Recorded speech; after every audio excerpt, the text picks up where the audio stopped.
कुछ सालों से मेरे पास पुरुषों के ज़्यादा फ़ोन आते हैं कि हमारे को फँसाया गया है, हमारे पे झूठा आरोप लगाया गया है। जैसे हनी ट्रैप के केस में आपने बताया कि 40 से ज़्यादा ऐसे मामले मेरे पास आ चुके हैं हनी ट्रैप के पूरे। इस तरीके से महिला थाना में तकरीबन 12 मुकदमे दर्ज हुए। जैसे सितंबर में 9 मुकदमे दर्ज हुए थे और जब उस टाइम पे भी मैंने आरटीआई लगाई थी तो 9 के 9 मुकदमे पुलिस ने कैंसिल किए थे। उसके बाद जो 3 मुकदमे और दर्ज हुए उसमें भी जाँच चली हुई है, वो भी क्या पता झूठे मिले। नमस्कार, आप देख रहे हैं लाइव व्यूज और मैं हूं आपके साथ चांद मिगलानी। पानीपत में महिलाएं पुलिस की आड़ में अब झूठे मुकदमे दर्ज कराने लगी हैं। ऐसे हम नहीं कह रहे, खुलासा हुआ है आरटीआई की रिपोर्ट में। आपको बता दें, सैकड़ों ऐसे मामले सामने आए हैं जो कि झूठे पाए गए हैं। वहीं आरटीआई लगाने वाली नारी तू नारायणी उत्थान समिति की अध्यक्षा सविता आर्या हमारे साथ हैं। क्या कुछ खुलासा हुआ उस आरटीआई की रिपोर्ट में, बातचीत करेंगे। सविता जी, पहले तो बहुत बहुत स्वागत है। आरटीआई की आपने लगाई थी, क्या खुलासा हुआ उसमें? तो नमस्कार, सबसे पहले तो आपके सभी दर्शकों को मेरी तरफ से नमस्कार।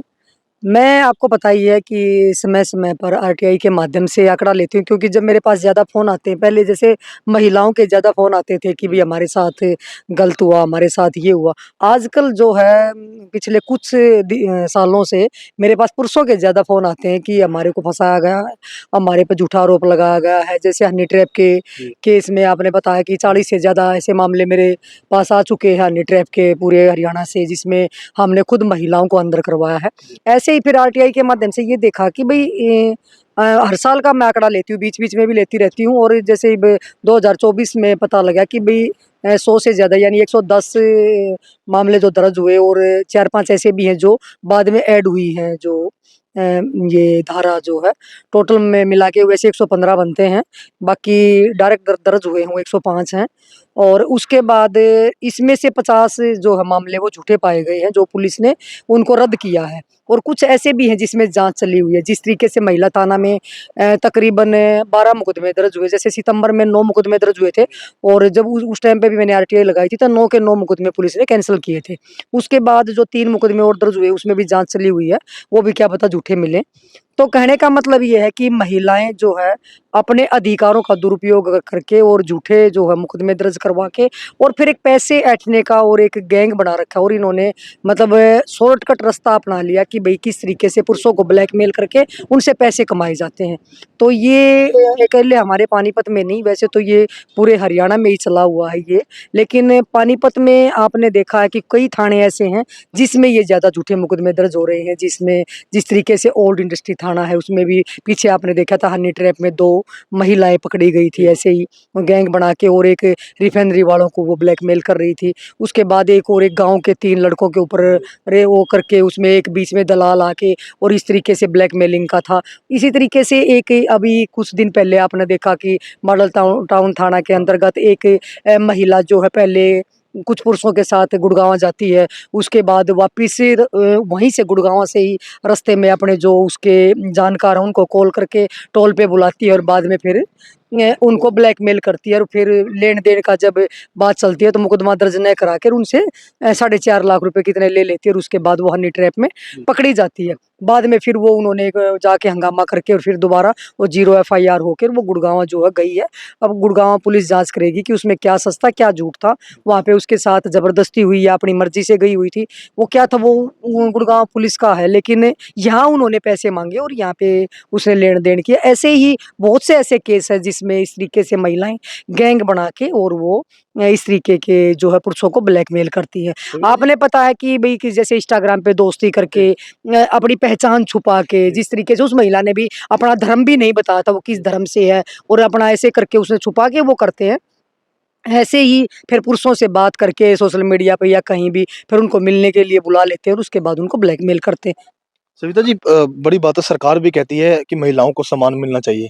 लेकिन जिस तरह से महिलाओं का ये रूप सामने आ रहा है, पैसे की गैंग बनाकर पुरुषों को ब्लैकमेल करना, कैसे विश्वास किया जाए? किस पर विश्वास किया जाए? देखो सरकार का तो देखो आदेश है कि भई किसी भी महिला के साथ या किसी भी पुरुष के साथ, किसी के साथ भी गलत नहीं हो, क्योंकि पीड़ित महिला भी हो सकती है, जी। पीड़ित पुरुष भी हो सकता है। जैसे पहले 498 के दहेज के बहुत ज़्यादा झूठे मुकदमे दर्ज होने लगे थे, उसके बाद जब सुप्रीम कोर्ट ने उसके ऊपर संज्ञान लिया तो उसके बाद ये आया कि उसमें जाँच करके ही मुकदमा दर्ज होए। पहले क्या करते थे, सास-ससुर का, देवर-जेठ का जैसे ही रेप में बोल देते थे, 80 साल का बुजुर्ग अगर जी। ससुर हो उसके ऊपर भी कह देते थे रेप किया। रेप की। जेठ के ऊपर भी चाहे कभी मिला ही ना हो, शादी के बाद कह देते थे कि भी इसने मेरे साथ ज़बरदस्ती करने की कोशिश करी। वो इस तरीके से जब है सुप्रीम कोर्ट ने उसपे संज्ञान लिया कि भई इस तरीके से आप परिवार को नहीं उठाओगे और जब तक आप जाँच नहीं करोगे, तो इसी तरीके से आप जैसे रेप के झूठे मुकदमे दर्ज ज़्यादा होने लगे, तो हम ये चाहते हैं कि पुलिस इसमें कुछ करे। जिस तरीके से एक गुड़गाँव में पीछे डीजीपी साहब ने एक आदेश दिए थे कि भई कोई भी महिला जैसे एक से ज़्यादा एक महिला ने 13 मुकदमे दर्ज करवा रखे थे। जी। एक ने आपने देखा पीछे एक सिरसा की एक महिला थी जिसने 14-15 मुकदमे दर्ज करवा रखे थे। जब उसने जींद में एक मुकदमा दर्ज करवाने की कोशिश की, पुलिस ने नहीं किया, तो उन्होंने हाई कोर्ट में लगाया कि हमारा मुकदमा दर्ज नहीं हो रहा और उसके बाद फिर उसका पता लगा कि इन्होंने तो पहले इतने मुकदमे दर्ज करा रखे थे। गुड़गाँव में एक लड़की ने ऐसे ही कर रखा था, उसने भी बहुत से पुरुषों के ऊपर अलग-अलग थानों में मुकदमे दर्ज करा रखे थे। फरीदाबाद में एक ऐसा ही मामला था कि उसने एक महिला ने 3 व्यक्तियों से ऐसे ही मुकदमा दर्ज करवा के और उसके बाद उनको ब्लैकमेल करके उनसे पैसे भी लूटे थे। उसके बाद भी हम एक दिन खुद अधिकारियों से हम चंडीगढ़ जाके मिले थे। मेरे साथ एक मेरी फ्रेंड थी, तो हम वहाँ जाके मिले, तो वहाँ एक लड़के से पैसे लेके और उससे समझौता कर रखा था और दूसरे के उसके बाद राजस्थान में और एक जगह और ऐसे ही उन्होंने ब्लैकमेल कर रखा था। तो फिर वहाँ से डीजीपी के आदेश से वहाँ पे फरीदाबाद में वो मुकदमा भी दर्ज हुआ है। तो ऐसे ही मतलब ये महिलाएँ जो गैंग बना के और इस तरीके से उनके साथ पुरुष भी मिले हुए होते हैं, अकेली महिला भी नहीं होती और वो पूरा गैंग होता है, महिलाएँ भी होती हैं। जैसे इस पानीपत वाली महिला के साथ दूसरी महिला भी थी, पुरुष भी था। तो ये गैंग बना के इन्होंने पैसे कमाने का एक ये धंधा बना लिया। वो ये देख लेते जैसे आप हो, उसको ये पता लगा आप पैसे वाले हो, जी। तो आपसे धीरे-धीरे बात करना शुरू कर देंगी, फिर जी। आपकी डिटेल निकाल लेंगी, उसके बाद आपको ब्लैकमेल करना शुरू कर देंगी। ये धंधा बना लिया इन्होंने।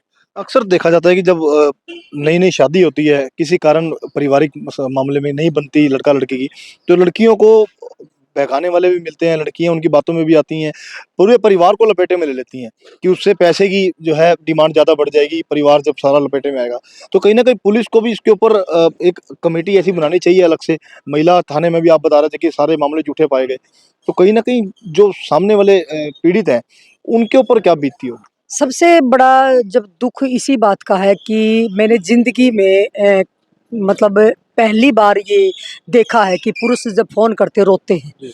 जब पुरुष रो के ये कहते हैं कि हमारे को झूठा फँसाया जा रहा है या चाहे वो मतलब दहेज में बात आ जाए 498 के मुकदमे में मेरे परिवार को फँसाया जा रहा, हमारे को फँसाया जा रहा या चाहे रेप के मामले में आगे, चाहे किसी में भी कोई किसी की महिला जो भाग रही है बच्चों को छोड़ के उसमें लगा लो, किसी में भी लगा लो। मैंने ज़िंदगी में पहली बार ऐसा देखा, नहीं तो पुरुष को तो इतना बड़ा दिल दिया कि कोई घर में मौत हो जाती तब भी मैंने किसी पुरुष को रोते हुए नहीं जी। देखा। इतना दिल जैसे भगवान ने पुरुषों को दिया है। लेकिन कई बार ऐसे परेशान होते हैं, वो रो के फ़ोन करके ये कहते हैं, "बहन जी हमारी कहीं सुनाई नहीं हो रही और महिला हमें ब्लैकमेल कर रही है, महिला हमारे साथ ये कर रही है।" तो तब दुःख होता है कि वो कितने मजबूर होंगे और जब किसी के ऊपर झूठा आरोप लगता है, जब रेप का ही ऐसा जी। संगीन जब आरोप किसी के ऊपर लगता है, तो वो घर से पहली बात अगर 4 महीने, 3 महीने अगर जाँच चलती है, वो घर से दूर होते हैं कि कभी पुलिस गिरफ्तार ना कर ले। जी। पुलिस का भी डर होता है, हर चीज़ का डर होता है जी। और वो परिवार का भी होता है, बदनामी भी होती है। किसी के बच्चे बड़े-बड़े बच्चे होते हैं, शादी के लायक हो रहे होते हैं, किसी के छोटे बच्चे होते हैं, किसी की पत्नियाँ छोड़ के चली जाती है, किसका मतलब मेरा पति ऐसा है। और कुछ ऐसी भी महिलाएँ आरोप मतलब ऐसे भी बोल देती हैं कि रास्ते में गाड़ी में कोई इतना भी नहीं रह रहा कि कोई गाड़ी में बैठ के हाथ दे दे, कोई बिठा के ले जाए, जी। किसी की हेल्प कर दे, वो उसके बाद भी आरोप लगा देती है। ऐसा मामला था एक मध्य प्रदेश की एक लड़की थी, उसने ऐसे ही 3 लड़कों के ऊपर मुकदमा दर्ज करवा रखा था, ये कह के कि भई एक लड़के के साथ वो बैठ के गई, वो थोड़ी देर गाड़ी में बैठने के बाद उसने ये बोल दिया था कि मैं आपके आप मेरे साथ आधा घंटे से बैठे और मैं आपके ऊपर रेप का मुकदमा दर्ज करवा सकती हूँ। जी। और उस लड़के ने जब ये देखा कि ये सच में ये ऐसा कर सकती है, उसने उससे बात करनी बंद कर दी, उसने उसके ऊपर मुकदमा दर्ज करवा दिया।